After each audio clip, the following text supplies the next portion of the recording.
I bought this brand new Quantum RJ45 10 meter Ethernet cable. In this video, we can unbox and test the speed compared to my Wi-Fi speeds that I was using before. This is our cable. Now let us test the Wi-Fi speed I was using with my PC.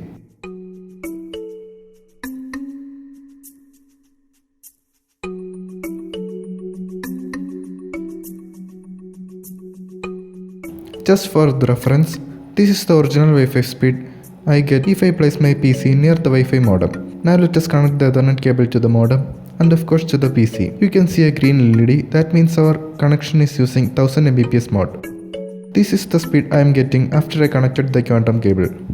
Because I have a 30 megabits per second plan, I am getting 30 megabits per second down and of course 30 megabits per second upload speeds. The ping is also good at 24 milliseconds. So that's our video. If you are going to buy this cable, I totally recommend you because the cable is also very flexible. Thanks for watching guys. Please subscribe.